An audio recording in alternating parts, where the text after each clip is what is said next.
रात के 8 बजे के करीब एक 32 साल की रेखा देवी अपने मंत्री पति से कहती है कि मेरी एक फ्रेंड की शादी है और मुझे उस शादी में जाना है और शाम तक वापस आ जाऊंगी। उसका पति मंत्री होता है और वे अपनी पत्नी को मना नहीं कर पाता और कहता है कि ठीक है, तुम गाड़ी लेकर के जाओ और ध्यान से शाम तक वापस आ जाना। दोस्तों, रेखा देवी गाड़ी उठाती है और अपनी फ्रेंड की शादी के लिए वहां निकल जाती है।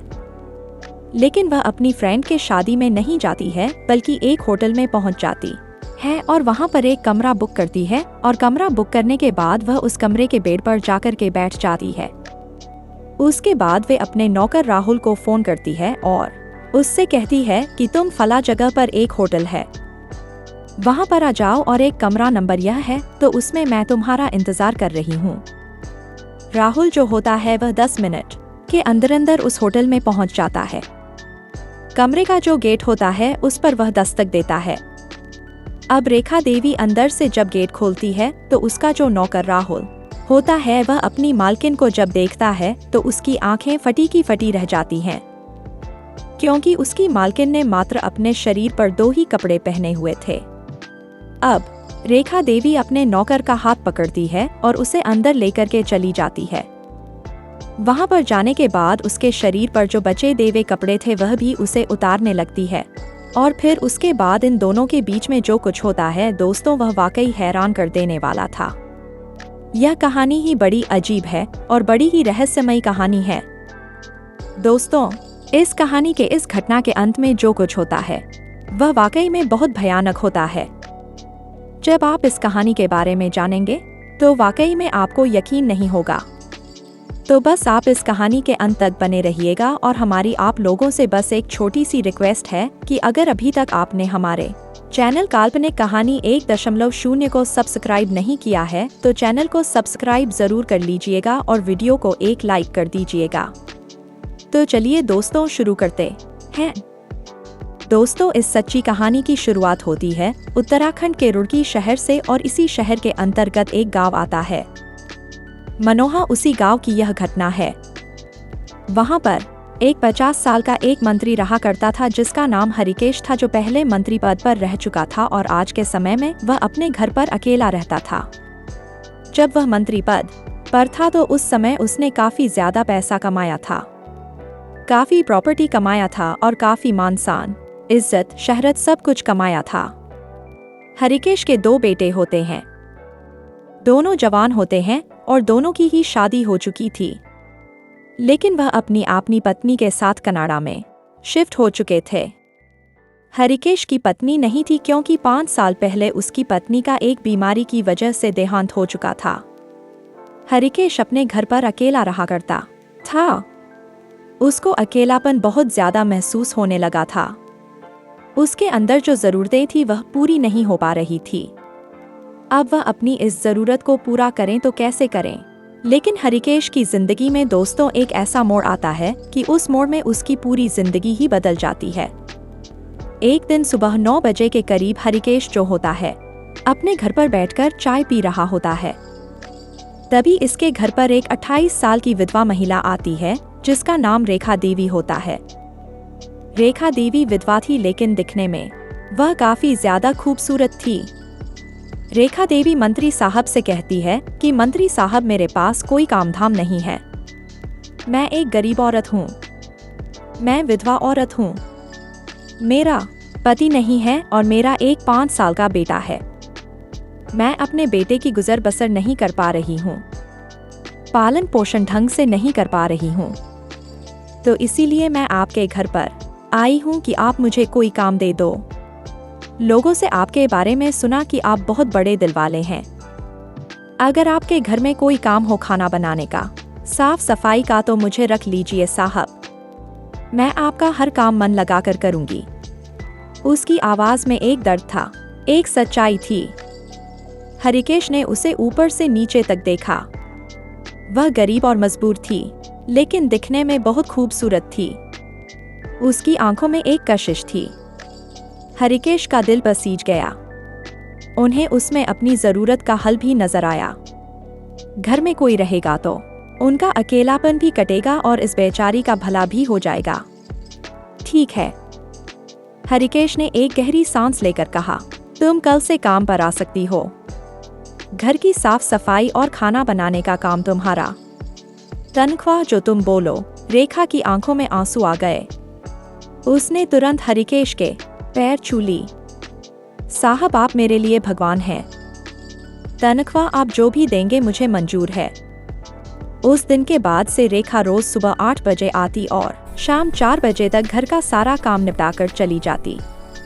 उसके आने से घर में रौनक आ गई थी। अब घर से सुबह शाम ताज़े खाने की खुशबू आती। हर चीज़ अपनी जगह पर साफ सुथरी मिलती। रेखा बहुत मेहनती थी और उससे भी ज्यादा समझदार। वह हरिकेश की हर छोटी बड़ी ज़रूरत का ख्याल रखती। कब उन्हें चाय चाहिए, कब उन्हें दवाई लेनी है, कौन से कपड़े पहनने हैं, वह सब कुछ बिना कहे समझ जाती थी। हरिकेश अब रेखा के हाथ का बना खाना खाते और उसकी बातें सुनते। वह अक्सर अपने बेटे के बारे में बताती, अपनी गरीबी के बारे में रोती। हरिकेश उसे दिलासा देते। धीरे धीरे उनके बीच एक अनोखा रिश्ता बनने लगा था। हरिकेश को उसकी मौजूदगी की आदत हो गई थी। जिस दिन वह नहीं आती उन्हें बेचैनी होने लगती। वह उसकी सादगी और उसकी सेवा पर पूरी तरह लट्टू हो चुके थे। लगभग 2 महीने गुजर गए। इन 2 महीनों में रेखा ने हरिकेश का दिल जीत लिया था। वह अब सिर्फ एक नौकरानी नहीं बल्कि उस घर की जरूरत बन चुकी थी। एक शाम जब रेखा काम खत्म करके जाने लगी तो हरिकेश ने उसे रोका। रेखा, बैठो, तुमसे कुछ बात करनी है। रेखा सहम कर सोफे के कोने पर बैठ गई। हरिकेश उसके सामने वाली कुर्सी पर बैठे और बोले, देखो रेखा, जब से तुम आई हो यह घर फिर से घर लगने लगा है। तुमने मेरी बहुत सेवा की है और मैं तुम्हारी सेवा से बहुत खुश हूँ। मैं एक बात कहना चाहता हूँ, गलत मत समझना। रेखा चुपचाप नजरें झुकाए सुनती रही। देखो, तुम भी अकेली हो और मैं भी अकेला हूँ। तुम्हारी भी एक जिंदगी है, जरूरतें हैं, मेरी भी हैं। मैं चाहता हूँ कि तुम मुझसे शादी कर लो। तुम इस घर की मालकिन बनकर रहो। मेरी जो भी प्रॉपर्टी है वह सब तुम्हारी होगी। हम दोनों एक दूसरे का सहारा बन जाएंगे और बाकी की जिंदगी अच्छे से कट जाएगी। रेखा ने जैसे ही यह सुना उसके कानों को यकीन नहीं हुआ। उसकी आंखों के सामने एक झटके में उसकी सारी गरीबी, सारी मुश्किलें दूर होती नजर आ रही थी। मंत्री साहब, इतना पैसा, इतना बड़ा घर, गाड़ी, नौकर चाकर, यह तो उसने सपनों में भी नहीं सोचा था। उसे हरिकेश की उम्र या उनके बूढ़े शरीर से कोई लेना देना नहीं था। उसे तो बस एक सुनहरा भविष्य दिख रहा था। उसे लगा कि उसके बंद पड़े किस्मत के कमरे का ताला आज खुलने वाला है। उसने शर्माने का नाटक करते हुए धीरे से हाँ कह दिया। अगले ही हफ्ते शहर के एक छोटे से मंदिर में कुछ गिने चुने लोगों की मौजूदगी में हरिकेश और रेखा ने शादी कर ली। रेखा अब उस घर की मालकिन बन चुकी थी। उसकी जिंदगी 180 डिग्री घूम गई थी। कहाँ वह फटे पुराने कपड़े पहनती थी और कहाँ आज उसके पास महंगी साड़ियों और गहनों की अलमारियां भरी पड़ी थी। शुरू में सब कुछ बहुत अच्छा था। रेखा एक अच्छी पत्नी की तरह हरिकेश का पूरा ख्याल रखती। वो हरिकेश को खुश करने की हर मुमकिन कोशिश करती और हरिकेश भी उस पर जान छिड़कते थे। वो उसे शॉपिंग पर ले जाते, महंगे तोहफे देते। हरिकेश को लगा जैसे उनका अकेलापन हमेशा के लिए खत्म हो गया है। लेकिन यह खुशी ज्यादा दिन नहीं टिकी। शादी को अभी 1 महीना भी नहीं हुआ था कि रेखा को अपनी गलती का एहसास होने लगा। वो 32 साल की एक जवान औरत थी जिसके अंदर हजारों ख्वाहिशें थी, अरमान थे, और उसका पति 55 साल का एक बूढ़ा आदमी। हरिकेश उसे हर सुख सुविधा दे सकते थे, पर वह सुख नहीं दे पा रहे थे जिसकी एक जवान औरत को अपने पति से उम्मीद होती है। रात के अंधेरे में रेखा को अपनी जवानी और खूबसूरती उस बूढ़े शरीर के साथ बर्बाद होती हुई महसूस होती। वो मन ही मन कुढ़ने लगी। क्या सोचा था और क्या हो गया? पैसा तो बहुत है, पर इस पैसे का क्या करूं जब मेरे मन को ही शांति नहीं है। यह आदमी मुझे वह खुशी दे ही नहीं सकता जो मुझे चाहिए। मेरी पूरी जिंदगी इसके साथ ऐसे ही कट जाएगी। उसके अंदर का असंतोष धीरे धीरे बढ़ने लगा। वह अब एक ऐसे रास्ते की तलाश में थी जहां उसे पैसा भी मिले और उसकी अधूरी ख्वाहिशें भी पूरी हो जाए। ऐसे ही कुछ दिन और गुजरे। एक दोपहर हरिकेश और रेखा लॉन में बैठकर चाय पी रहे थे। तभी गेट से एक लड़का अंदर आया। उम्र यही कोई 24 से 25 साल, लंबा कद, करीब 6 फुट चौड़ा सीना और चेहरे पर गजब की मासूमियत। वह सीधा आया और हरिकेश के पैरों में गिर पड़ा। रोने लगा। मंत्री साहब, मेरा नाम राहुल है। मैं बहुत गरीब हूँ साहब। मेरे ऊपर 3 बहनों की शादी की जिम्मेदारी है। घर में कमाने वाला मैं अकेला हूँ। मुझे कोई भी काम दे दीजिए साहब। मैं आपका हर काम करूँगा। झाड़ू पोछा, गाड़ी साफ करना, बाजार का काम, कुछ भी करवा लीजिए। बस मुझे एक नौकरी दे दीजिए। हरिकेश को उस पर तरस तो आया, पर घर में पहले से ही काम करने वाले थे। उन्होंने कहा, देखो बेटा, हमारे घर पर अभी ऐसे किसी काम की जरूरत नहीं है। तुम कहीं और कोशिश करो। हरिकेश ने तो मना कर दिया, लेकिन रेखा की नजरें तब से राहुल पर ही टिकी हुई थी। उसके जवान और गठीले शरीर को देखकर रेखा के अंदर एक अजीब सी लहर दौड़ गई। उसे राहुल में वह सब कुछ नजर आ रहा था जो उसे अपने पति में नहीं मिलता था। वह तुरंत अपने पति को समझाने लगी। सुनिए जी, आप मना क्यों कर रहे हैं? लड़का कितना परेशान लग रहा है और हमें एक भरोसेमंद आदमी की जरूरत तो है ही। बाजार के छोटे मोटे काम, गाड़ी की साफ सफाई, बगीचे की देखभाल, यह सब कर लेगा। घर का लड़का रहेगा तो हम भी बेफिक्र रहेंगे। भारती ने इतने प्यार से कहा कि हरिकेश अपनी नई नवेली पत्नी की बात टाल नहीं पाए। उन्होंने सोचा, रेखा खुश रहेगी तो मैं भी खुश रहूंगा। उन्होंने राहुल को काम पर रख लिया। उसे घर के पीछे बना छोटा सा एक रूम रहने के लिए दे दिया गया। राहुल के आने से रेखा की दुनिया ही बदल गई। अब उसकी सुबह राहुल को देखने से होती और रात उसके ख्यालों में गुजरती। उसकी गंदी नजर अब हर वक्त राहुल पर ही रहती। वह जानबूझकर ऐसे काम बताती जिसमें राहुल को झुकना पड़े या मेहनत करनी पड़े ताकि वह उसके शरीर को निहार सके। वह अक्सर उससे बात करने के बहाने ढूंढती। कभी किचन में पानी पीने के बहाने आती तो कभी बगीचे में टहलने के बहाने। वह उसे देखकर मुस्कुराती, अजीब अजीब इशारे करती।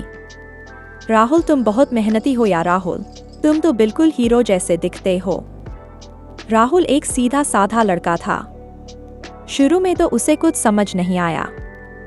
वो अपनी मालकिन के इस बर्ताव से घबराता था, लेकिन वह यह भी देख रहा था कि उसकी मालकिन जवान और बेहद खूबसूरत है। धीरे धीरे वह भी रेखा की तरफ आकर्षित होने लगा। मालकिन का खूबसूरत चेहरा, उसका प्यार से बात करना उसे भी अच्छा लगने लगा था। वह जानता था कि यह गलत है, पर गरीबी और जवानी इंसान को अक्सर गलत रास्ते पर ले ही जाती है। रेखा की दुनिया बाहर से जितनी चमकदार और भव्य दिखती थी, अंदर से उतनी ही खोखली और वीरान थी। हरिकेश, उसके पति, एक ऐसे जहरी थे जिन्हें अपने बेशकीमती नगीनों से तो प्यार था, लेकिन उस संगमरमर की गुड़िया की कोई कदर नहीं थी जो उनके घर को सजाती थी। शादी के कई साल बीत चुके थे, लेकिन रेखा के लिए हरिकेश का स्पर्श हमेशा एक औपचारिकता से ज्यादा कुछ नहीं रहा। वह एक पत्नी थी, पर प्रेमिका होने का एहसास उसके लिए एक अनछुआ ख्वाब था। उसका दिल प्यार के 2 बोल सुनने को तरसता था, एक ऐसे आलिंगन के लिए तड़पता था जिसमें सिर्फ अधिकार नहीं बल्कि अपनापन हो। उसका आलीशान घर जो किसी महल से कम नहीं था, उसके लिए एक सोने का पिंजरा बन चुका था। दिन नौकर चाकरों की चहल पहल में कट जाता, लेकिन रातें किसी सज्जा की तरह लंबी और अकेली होती। वह अक्सर खिड़की के पास बैठकर घंटों आसमान के चांद को निहारती और सोचती कि क्या उसकी जिंदगी में भी कभी प्यार की चांदनी खिलेगी। इसी वीराने में एक ताज़ी हवा के झोंके की तरह था आया था। वह सिर्फ एक नौकर नहीं था, उसकी आंखों में एक अजीब सी कशिश थी। एक भोलापन था जो रेखा को अपनी ओर खींचता था। जब वह आसपास होता तो रेखा को अपने अंदर एक भूली बिसरी धड़कन महसूस होती। वह जानबूझकर उसे छोटे छोटे कामों के लिए बुलाती, सिर्फ उसकी आवाज सुनने के लिए। उसकी एक झलक पाने के लिए। कभी पर्दा ठीक करने के बहाने तो कभी पानी लाने के बहाने उसकी आंखें बस राहुल को ढूंढती रहती। राहुल भी अपनी मालकिन के इस बदलते व्यवहार से अनजान नहीं था। वह उनकी आंखों में अपने लिए एक अजीब सी चमक देखता था, एक ऐसा भाव जिसे वह नाम तो नहीं दे पाता पर महसूस जरूर करता था। रेखा का दुखी चेहरा, उनकी उदास आंखें और उनकी अनकही तड़प राहुल के दिल में भी एक अजीब सी बेचैनी पैदा करती थी। वह अपनी हैसियत जानता था। जमीन और आसमान का यह फर्क उसे अपनी सीमाओं का एहसास कराता रहता था। फिर भी उसके दिल के किसी कोने में एक नन्ही सी उम्मीद पल रही थी। रेखा, मुझे एक जरूरी मीटिंग के लिए 5 दिन के लिए दिल्ली जाना पड़ रहा है। कल सुबह ही निकलना होगा। तुम अपना ख्याल रखना और घर का भी। हरिकेश उसके के यह शब्द रेखा के कानों में किसी संगीत की तरह पड़े। एक पल को तो उसे यकीन ही नहीं हुआ। 5 दिन, पूरे 5 दिन, बिना किसी बंदिश के, बिना किसी की नजरों के, यह ख्याल ही उसके अंदर सिहरन पैदा कर गया। उसके मन में आशा और उत्साह के लड्डू फूटने लगे। लेकिन उसने बड़ी कुशलता से अपने चेहरे पर एक झूठी उदासी का नकाब ओढ़ लिया। अरे, आप चले जाएंगे तो मेरा मन कैसे लगेगा? उसने अपनी आवाज में बनावटी दर्द घुलते हुए कहा। पर काम जरूरी है तो जाइए, मैं राहुल को बोल दूंगी, वह घर का पूरा ध्यान रखेगा। राहुल का नाम उसकी जुबान पर ऐसे फिसला जैसे वह बरसों से इसी पल का इंतजार कर रही हो। अगली सुबह जैसे ही हरिकेश की गाड़ी गेट से बाहर निकली, रेखा ने एक गहरी आजाद सांस ली। आज यह सिर्फ एक घर नहीं, उसका अपना आसमान था और वह अपनी मर्जी की मालिक थी। आज कोई उसे रोकने टोकने वाला नहीं था, कोई उसकी हंसी पर सवाल उठाने वाला नहीं था। उसने अपनी पसंदीदा साड़ी पहनी, बालों को खुला छोड़ दिया और पूरे घर में ऐसे घूमी जैसे कोई पंछी पहली बार अपने पंख फैला रहा हो। सारा दिन एक अजीब सी बेचैनी और एक मीठे इंतजार में बीता। घड़ी की सुइयां आज उसे किसी दुश्मन की तरह लग रही थी जो आगे बढ़ने का नाम ही नहीं ले रही थी। वो बस किसी तरह रात होने का इंतजार कर रही थी। एक ऐसी रात जो शायद उसकी जिंदगी की सबसे हसीन रात होने वाली थी। शाम ढल चुकी थी और रात अपनी काली चादर फैला रही थी। करीब 8:30 बजे जब राहुल अपना काम खत्म करके अपने कमरे की ओर जाने लगा तो रेखा की मखमली आवाज ने उसके कदमों को रोक दिया। राहुल, सुनो। उस आवाज में एक अजीब सा जादू था, एक निमंत्रण था जिसे अनसुना करना नामुमकिन था। राहुल का दिल जोरों से धड़कने लगा। वह मुड़ा और रेखा के सामने आकर खड़ा हो गया।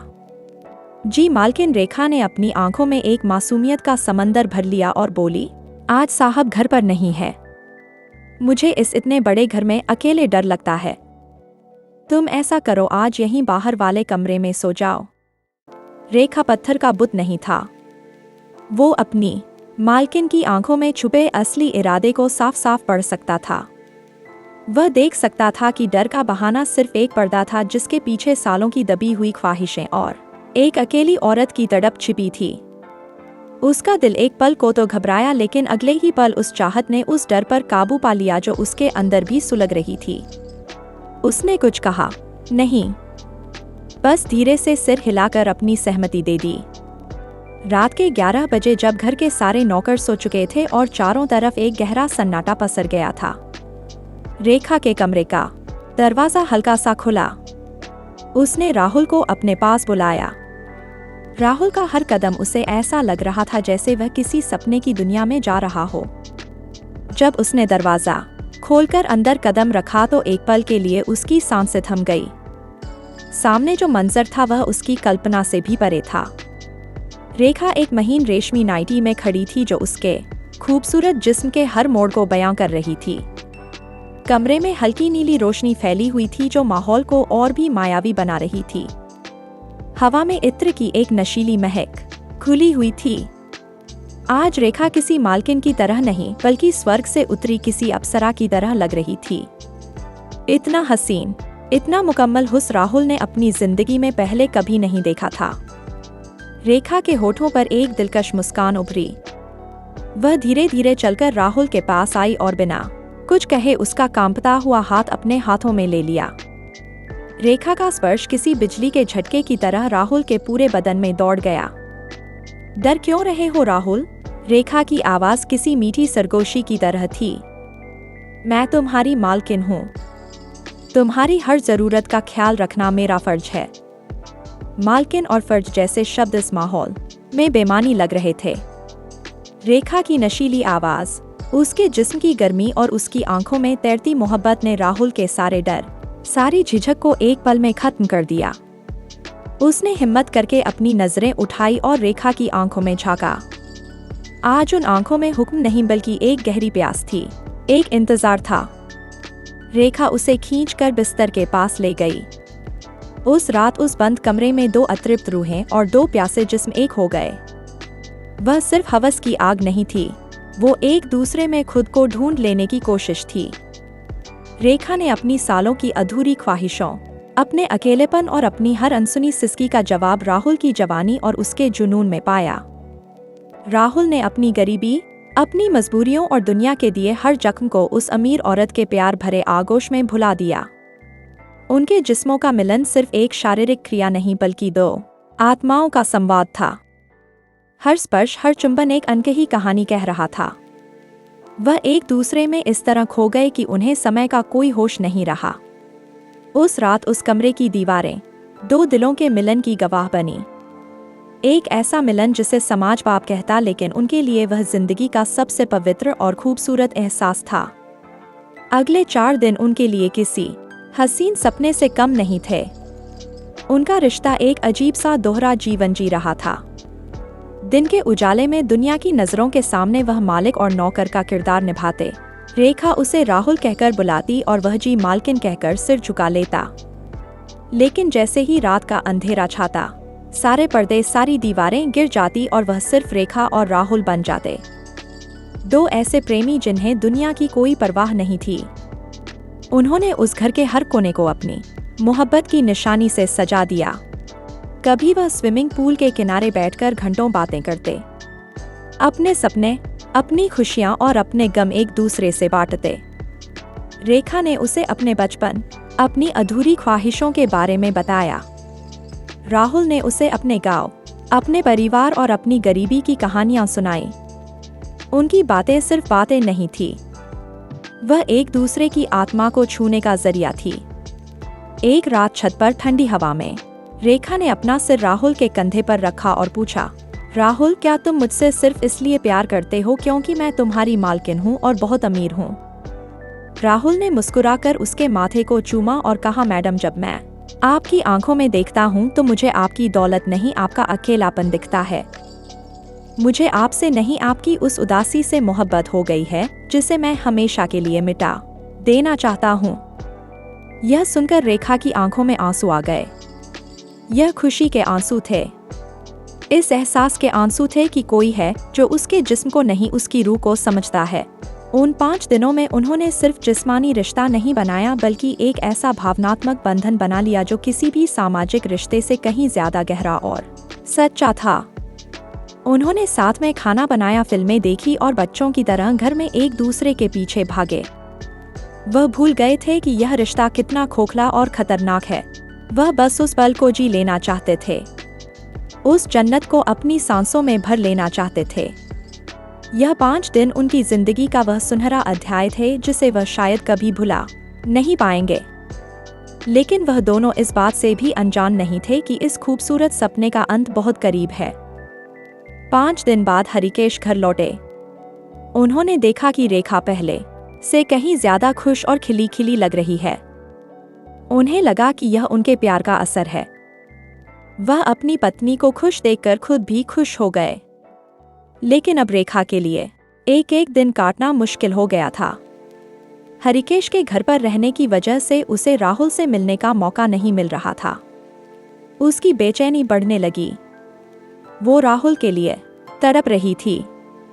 उसने फैसला किया कि अब वह और इंतजार नहीं कर सकती। उसे कुछ ना कुछ तो करना ही पड़ेगा। एक रात करीब 8 बजे उसने अपने पति से कहा, सुनिए जी, मेरी एक बहुत खास सहेली की आज शादी है। मुझे वहां जाना होगा। ज्यादा देर नहीं होगी। बस 3-4 घंटे में वापस आ जाऊंगी। हरिकेश अपनी पत्नी को मना नहीं कर सके। उन्होंने कहा, ठीक है, पर ध्यान से जाना और जल्दी आ जाना। रेखा तैयार हुई, अपनी गाड़ी निकाली और घर से निकल गई। लेकिन वह अपनी सहेली के घर नहीं गई। वह सीधा शहर के एक जाने माने होटल पहुंची। उस होटल का मालिक जयसिंह हरिकेश का पुराना जानकार था। रेखा ने काउंटर पर जाकर एक कमरा बुक किया। जयसू ने उसे देखा तो पहचान गया कि यह मंत्री साहब की नई पत्नी है, पर उसने कुछ कहा नहीं। रेखा कमरे में गई और तुरंत राहुल को फोन किया। राहुल, मैं तुम्हें एक पता भेज रही हूँ। होटल में कमरा नंबर 307, 10 मिनट के अंदर यहाँ पहुँच जाओ। मैं तुम्हारा इंतजार कर रही हूँ। राहुल भी तड़प रहा था। फोन आते ही वह बाइक उठाकर तुरंत होटल पहुँच गया। वह सीधा कमरे में गया।